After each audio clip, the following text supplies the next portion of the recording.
MD দাঁড়ান চশমাটা পরে লই তাতেও দেখা যায় না।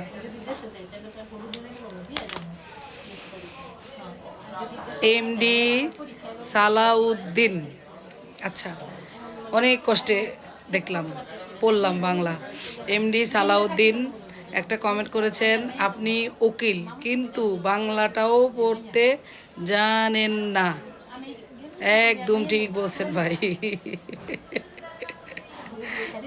আচ্ছা শোনেন, এই অল্প অল্প পড়াশোনা করে করে একদম মাস্টার্স পাস করলাম, এলএলবি পাস করলাম।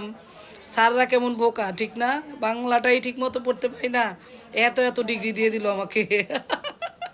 শোনেন, রিপ্লাই ভিডিও কীভাবে করতে পারেন কি না আমি জানি না, আপনি যেটা আপাতত দৃষ্টিতে দেখছেন সেটাই বলছেন।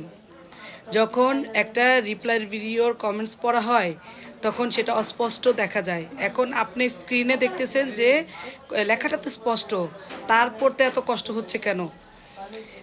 রিপ্লাই ভিডিও দেওয়ার সময় তখন ওই লেখাটা অনেক অস্পষ্ট আসে, বুঝতে অনেক কষ্ট হয়। আপনি যদি রিপ্লাই ভিডিও দিতে পারেন, একটু চেষ্টা করে দেখেন, তখন এই যে আপনি যে আমাকে কমেন্টসটা করছেন এটার জন্য আপনি লজ্জিত হবেন যে আসলে আমার এই কমেন্টসটা করা উচিত হয় নাই। যাই হোক ভাই, আপনি বুঝেন নাই এজন্য বলছেন, ওটা কোনো সমস্যা নাই, আমি একটু দুষ্টামি করলাম। ভালো থাকবেন।